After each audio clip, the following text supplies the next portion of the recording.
আসসালামু আলাইকুম। আশা করি তোমরা সবাই ভালো আছো। তো ২০২৫ সালের আইসিটি ময়মনসিংহ বোর্ডের ধারাবাহিক পর্বের নতুন আরেকটি পর্বে তোমাদের সবাইকে জানাই শুভেচ্ছা এবং স্বাগতম। সাথে আছি আমি রাজীব ফ্রম স্কিল হাট বাংলাদেশ। তো আজকে আমরা আলোচনা করব ৭ম সৃজনশীল নিয়ে, যেটা এসেছিল প্রোগ্রামিং থেকে। তো আর দেরি কোনো, চলো শুরু করি। প্রশ্ন ৭, এটা হচ্ছে সি প্রোগ্রাম থেকে এসেছে। তো এখানে একটা দৃশ্যকল্প দেওয়া, এখানে একটা দৃশ্যকল্প দেওয়া। এই দৃশ্যকল্পে একটা সি প্রোগ্রাম দেওয়া। তো এটা হচ্ছে সি প্রোগ্রামের একটা হেডার ফাইল, আর এটা হচ্ছে সি প্রোগ্রামের মেইন যে বডি, মেইন ফাংশন, আর এটা হচ্ছে সি প্রোগ্রামের কি বডি। ওকে, এটা হচ্ছে সি প্রোগ্রামের বডি। তো এখানে তিনটা ভেরিয়েবল, একটা হচ্ছে পি, কিউ, টি। তারপর এখানে একটা প্রোগ্রাম দেওয়া যে ইউজারের কাছ থেকে কি নিব, এই যে পির মান নিব, তারপর কিউর মান নিব। ওকে, তারপর এটা অ্যাড্রেস বারে বলে দিছি। তারপর এখানে কি করছে যে টি সমান সমান পি, অর্থাৎ পি এর মান যাই দেওয়া হয় তা আমরা কোথায় রাখছি, পি তে রাখছি। আবার পি এখানে এখানে পি সমান সমান আবার কি দিছি, কিউ দিছি, আবার কিউ সমান সমান কি দিছি, টি দিছি। তো এই জিনিসটা একটা C program, basic C program. আর দৃশ্যকল্প 2 এ দেওয়া, একটা দেওয়া আছে ফ্লোচার্ট দেওয়া। তো স্টার্ট, তারপর এস সমান সমান অর্থাৎ সাম, এস দ্বারা সাম বুঝায় 0, আর আই ইকুয়াল টু 2, অর্থাৎ 2 থেকে প্রোগ্রামটা শুরু হচ্ছে। তারপর এখানে আছে if I less than equal N, অর্থাৎ আই এর মান যদি কিতা এন থেকে ছোট হয় তাহলে প্রোগ্রামটা কিতা চলতে থাকবো, যদি ইয়েস হয় তাইলে আইব অন, আর যদি নো হয় তাইলে প্রিন্ট করে লিব, প্রিন্ট করিয়া স্টপ করে লিব। এখন কতটা এখন এখন কথা হচ্ছে এখানে যে এন বলে দিছে, এই এনটা তো এখানে ইউজারের কাছ থেকে নেয় নাই। ওকে, তার মানে এখানে কিছু একটা ভুল আছে। ওকে, এখানে কিছু একটা ভুল আছে। এই যে আমরা একটা, এই যে এখানে নেই যে ইনপুট ইনপুট ইনপুট কি নেই, ইনপুট এন, নেই। তো এখানে ইনপুট এন এখানে না নিয়ে এখানে কিভাবে চেক করলো, তার মানে এখানের মধ্যে, এই প্রশ্নটার মধ্যে একটু সমস্যা আছে। ওকে, তো সমস্যা নাই, আমরা সঠিক ওয়েতেই করব। তো আমরা এখন দেখি প্রশ্নগুলা কি বলছে। ওকে, প্রশ্নতে বলা হয়েছে যে কম্পাইলার কি। তো কম্পাইলার, এই যে সি ভাষায় যে সি তোমাদের এখানে আছে যে ইন্টারপ্রেটার, কম্পাইলার এবং আরেকটা কি ছিল জানি, অ্যাসেম্বলার। তো কম্পাইলার কি একটি, এই যে কম্পাইলার হলো একটি অনুবাদক প্রোগ্রাম যা পুরো প্রোগ্রাম একসাথে পরীক্ষা করে সিনট্যাক্স গুলো মেশিন কোডে রূপান্তর করে। সাপোজ তুমি এক এক পৃষ্ঠা প্রোগ্রাম লিখছো, ও কি করবে, একসাথে অনুবাদ করবে। ভুল হলেও কি করবে, একসাথে ধরবে। তো সবগুলো একসাথে পড়ে তারপর রান করবে। ওকে, এটা হচ্ছে কম্পাইলারের কাজ। আর একটা হচ্ছে ইন্টারপ্রেটার, যেটা লাইন বাই পড়ে। ওকে, তো 2 নম্বর প্রশ্ন কি বলছে, 2 নম্বর প্রশ্ন হচ্ছে প্রোগ্রামের কোন ধরনের ত্রুটি বা এরর অনুবাদের সময় স্ক্রিনে প্রদর্শিত হয়, ব্যাখ্যা করো। তো অনুবাদের সময় স্ক্রিনে প্রদর্শিত হয় কোন ধরনের ভুল, এটা হচ্ছে মারাত্মক ভুল।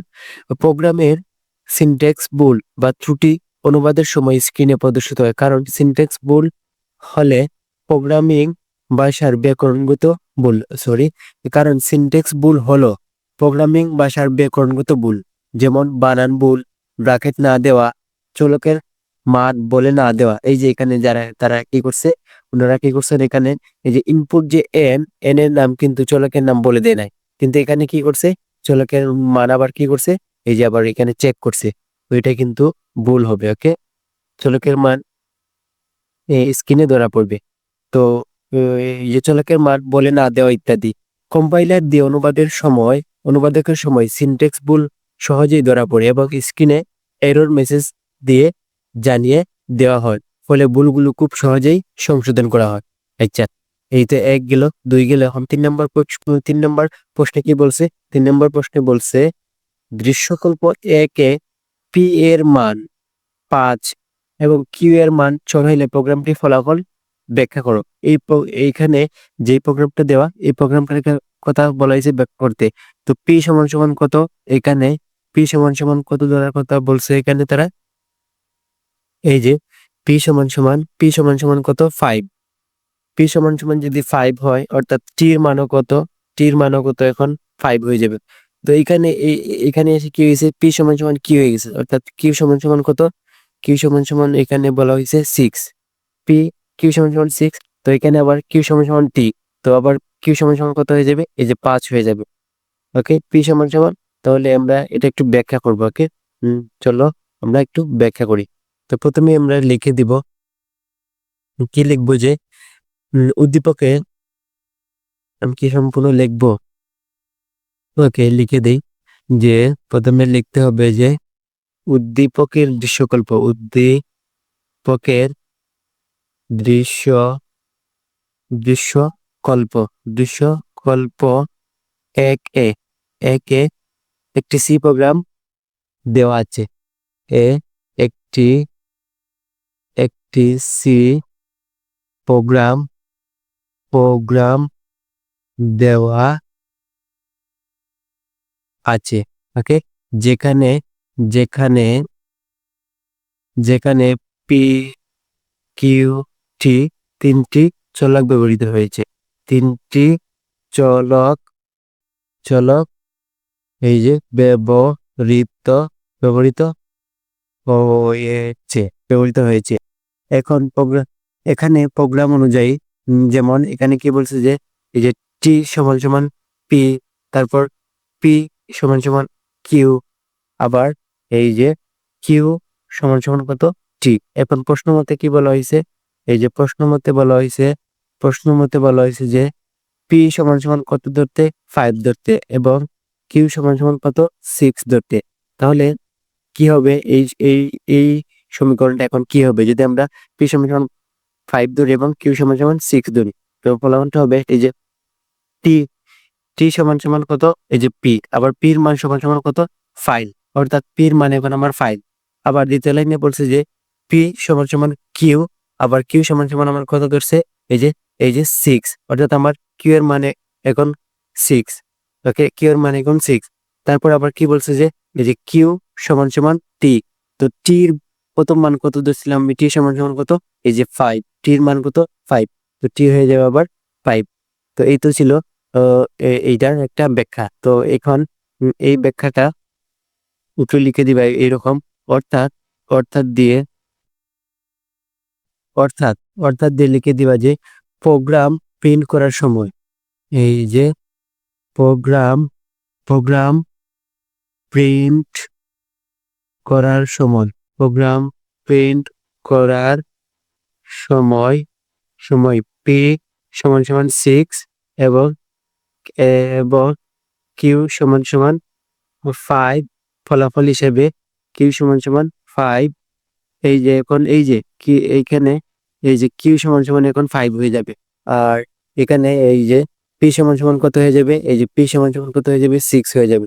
তো পি সমান সমান 6 এবং কিউ সমান সমান 5 হিসেবে 5 ফলাফল হিসেবে প্রিন্ট করবে। 5 ফলাফল ফলাফল হিসেবে প্রিন্ট করবে। ফলাফল হিসেবে কি করবে, প্রিন্ট করবে। এইটা ছিল, এটা একটা খুবই ছোট কিন্তু একটু পেঁচও আছে। তো এখন আমরা কি করব যে 4 নম্বর দেখবো। 4 নম্বরে কি বলছে, 4 নম্বরে বলছে দৃশ্যকল্প 2 এর প্রবাহ চিত্রটির জন্য সি ভাষায় একটি প্রোগ্রাম লিখো। তো সি ভাষায় এখন কি ইউজ করতে হবে, কোন লুপ ইউজ করে করব তা কিন্তু বলে দেয় নাই। তার জন্য আমাদের জন্য একটু সুবিধা হয়েছে, আমরা আমাদের ইচ্ছা অনুযায়ী কি ব্যবহার করব, লুপ ব্যবহার করব। ওকে, স্ক্রিনে গিয়ে লিখবো যে রান সি ইন অনলাইন, এই যে রান সি ইন অনলাইন, এখানে লিখবো রান সি ইন অনলাইন। কি লিখবো, রান সি ইন অনলাইন। ওকে, লিখলাম। তারপর একটা ওয়েবসাইট আসছে, এই ওয়েবসাইটে কোথায় যাবো আমরা, এই যে programmings.com এ যাবো, programmings.com। ওকে, programmings.com এ গেলাম। এখন এই যে সিরিজটাকে যদি আমরা একটু ব্যাখ্যা করি, তো একটু আর একটু দেখি, এই যে ফ্লোচার্টটাকে দেখি যদি একটু, এই যে এটা শুরু হয়েছিল কত থেকে, শুরু হয়েছে আই সমান সমান কত, 2। তো 2 হইলে এখানে এন চেক করবে, প্রথমে এন কত হবে তো আমরা জানি না, ইউজারে কত দিবে এটা আমরা জানি না। তারপর এস এস এস এস এবং আই, এস সমান সমান 0, তারপর S plus I into I. Okay, S এর মান যা হবে তার এখানে রাখবে, যোগ করবে এবং i এর সাথে স্কোয়ার করবে। অর্থাৎ তারপর হচ্ছে i সমান সমান, তারপর i সমান সমান কি হয়েছে, i প্লাস 2, অর্থাৎ i এর মান কত করে বৃদ্ধি পাইছে, 2 করে বৃদ্ধি পাইছে। তো এটা হবে এরকম যে 2 প্লাস 2 করে যদি বৃদ্ধি পায় তো করবে কত, 4, তারপর হবে 6, তারপর হবে 8, এরকম যাবে। আর প্রতিটার উপর কি আছে, স্কোয়ার হবে, স্কোয়ার হবে, স্কোয়ার হবে, স্কোয়ার হবে। এটা হচ্ছে মূলত সিরিজটা বা ধারাটা হবে এরকম। তো এটাই বলা হয়েছে এখানে, এই যে প্রথমে S plus I into I, I into I, অর্থাৎ স্কোয়ার হবে, স্কোয়ার হবে। আর শুরু হবে কত থেকে, 2 থেকে, 2 থেকে শুরু হবে, আবার বৃদ্ধি পাবে কত করে, 2 করে বৃদ্ধি পাবে। তো এখন আমরা প্রথমে কি করব, এই যে যদি আমরা এন না দেই, ওকে, আচ্ছা প্রথমে আমি এন দিয়ে সঠিকটা করি আমি, তারপর এই যে প্রশ্নে যে এন দিল না কিন্তু চেক করলো, এইটা দিয়ে করবো। তো প্রথমে আমরা কি দিব, ইন এন একটা ভ্যালু নেব, তারপর এস, এস, ওকে, এন, এন, তারপর হচ্ছে এস সমান সমান কত, 0, আবার আই সমান সমান কত, আই কত থেকে শুরু হয়েছে, 2 থেকে শুরু হয়েছে। তারপর আমরা কি দিব, ফর লুপ দিব, আই ইকুয়াল কত, আই সমান সমান 2, আই, আই কত হবে, আই কি ছিল, এই যে greater than I, less than, sorry এটা I less than equal N. তা আর আই এর ভ্যালু কত করে বৃদ্ধি পাবে, আই ইকুয়াল আই প্লাস 2, 2 করে বৃদ্ধি পাবে। ওকে, তো 2 করে বৃদ্ধি পাবে। তারপর আমরা কি করব, এই যে বডির ভিতরে ঢুকবো, ঢুকে কি করব, এই যে এস সমান সমান S plus I into I, okay. তারপর আমরা কি করে দিব, এই যে প্রিন্ট করে দিব, লুপ থেকে বের হয়ে P, P R N T, print, printf sum of the series is sum of the series is percentage d। তারপর এইখান থেকে এইখানে আমরা বলে দিব ভেরিয়েবল নামটা বলে দিব। ওকে, আমরা কিন্তু এখানে ইউজার থেকে ইনপুট নেওয়ার জন্য যে ফাংশন এটা দেই নাই, তো আমরা ইউজার থেকে ইনপুট নেওয়ার জন্য যে ফাংশন এটা দিব এখন, এই যে এখানে, ওকে, এই যে এন যে নিব, তো কি লিখবো, যে printf, printf, printf দিয়ে তারপর লিখবো enter the number of N, enter, enter the number, enter any number, okay, enter any number of the series, of the series, series, okay. তারপর আমরা কি করব, এই যে এখান থেকে কি হয়ে যাব, বের হয়ে যাব। তারপর এটা স্ক্যান অ্যাপ করব, এটা স্ক্যান এক ইউজার থেকে ইনপুট নেওয়ার জন্য। তারপর ইনপুটটাকে কোথায় রাখবো, এই যে এখানে রাখবো, কোথায় রাখবো, এই যে এন্ড দে এন, ওকে। এখন আমরা রান করি, যদি আমি প্রোগ্রামে কোনো কিছু ভুল না করি তো সাকসেসফুলি রান হওয়ার কথা। তো দেখি রান হয় কি না, রানে মারি, রানে মারি, এই যে রানে দিলাম, এই যে হয়েছে, আমি কোনো ভুল করি নাই। তো inter any number of the series, তো আমি একটা নাম্বার প্রেস করলাম, সাপোজ আমি 10 দিলাম, তো 10 এর যোগফল হবে 220, sum of the series is 2 to 0। এখন এই যে তারা যে এন দিল না, এখানে যে এই যে প্রথমে যে এন দিল না, তার অর্থাৎ কি প্রোগ্রামটা, ফ্লোচার্ট অনুযায়ী প্রোগ্রামটা হওয়ার কথা ছিল এইরকম, ফ্লোচার্ট অনুযায়ী প্রোগ্রামটা হওয়ার কথা ছিল এইরকম, আর এখানে এনও নাই, এখানে কি নাই, এনও নাই, ওকে। তো এখন যদি আমি রান করি তো প্রোগ্রামটা কি দেখাবে, এই যে ভুল দেখাবে, এখানে কি দেবে, যে এন আনডিক্লেয়ার্ড, এই যে এন আনডিক্লেয়ার্ড। তো এন আমি ডিক্লেয়ার করি নাই, কিন্তু এখানে আমি কিভাবে চেক করব। তো এটা সামান্য ভুল ছিল প্রশ্নে, তো এটা কারেকশন করে দেওয়া হয়েছে কিনা জানি না, তোমাদেরকে হয়তোবা নম্বর দেওয়া হয়েছে মেবি, আমি তো আর জানি না, খাতা দিতে আমি দেখি নাই। ময়মনসিংহের বোর্ডের যারা আছো তারা বলতে পারো ভালো করে, বা স্যার তারা বলতে পারবেন। তো আমি এটাকে কন্ট্রোল এ, কন্ট্রোল সি, তারপর কি করব, এই যে কপি করছি, কপি করে আমি আমার এখানে পেস্ট করে দিব। গ নম্বর কোথায়, এই যে এখানে, এখানে তো প্রথমে লিখবা, কিছু লিখবা, তারপর কোড লিখবা, ওকে। এখানে লিখবা যে প্রোগ্রাম লেখা হলো বা এরকম, ওকে। তো এই তো ছিল প্রশ্ন 7-এর সমাধান। তো ভিডিওটি যদি ভালো লেগে থাকে তাহলে অবশ্যই অবশ্যই স্কিল হাট বাংলাদেশ চ্যানেলটাকে সাবস্ক্রাইব করবা এবং পাশে থাকবা। So thank you so much for watching this video. Stay connect skill Haat Bangladesh. ভালো থাকো, সুস্থ থাকো, আসসালামু আলাইকুম।